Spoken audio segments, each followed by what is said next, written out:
গাছ উছড়তেছে। ইনি হচ্ছে আমাদের হানি সাহেব, একটু বেশি দুষ্ট। এর ছোট্ট ভাই বানি। আপনারা ভাবেন যে হানি বানিয়ে রেখেছি কেন, কারণ এরা একটু বেশি দুষ্ট হওয়ার কারণে। আর হানি বানি নামে একটা কার্টুন দেখতাম ছোটোকালে, ওই দুটো বিড়াল ছিল এই জন্য।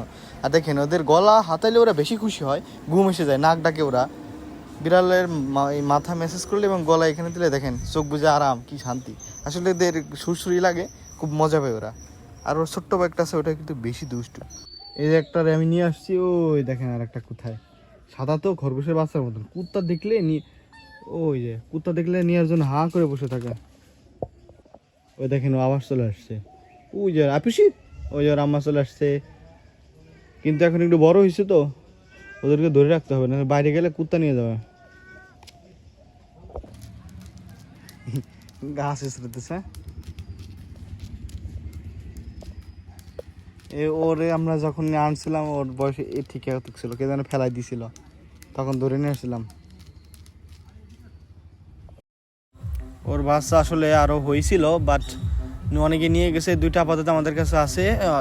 দুইজন চেয়েছে, যদি না নেয় তারা, তাহলে আপনারা কেউ যদি বিড়াল পালতে ইচ্ছুক এবং পছন্দ করেন তাহলে আপনারা নিতে পারেন, আমরা দিয়ে দিব। মজা করতেছি না, বিনিময়ে কোনো টাকা পয়সা নিব না। প্রথমে ভেবেছিলাম হয়তো গলা পিছে কামড় দিচ্ছে রেগে, কিন্তু না, ওরা এভাবে আদর করে। ওদের ঘেটিতে কামড় দিলে কিছু হয় না, মানে ওইখানে নিয়ে বাঘের বাচ্চার মতন ঘেটি ধরে কামড় দিয়ে ওরা নেয়। প্রথমে ভয় পেয়ে গিয়েছিলাম। কোন দিয়ে যাচ্ছে, এখানে একটা গুসাপ আছে, নিয়ে যদি দৌড় মারে রোগের। খুশি ওই বাচ্চা এর মধ্যে ঢুকছে, বের করো বের করো, যাও ডাক বের করো। হ্যাঁ গুড, ডাক দাও। আরেকটা আছে, জোরে ডাক দাও, জোরে মিয়াও গো, মিয়াও গো। আরেকটা আছে, মিয়াও গো, জোরে জোরে ডাক দাও, জোরে।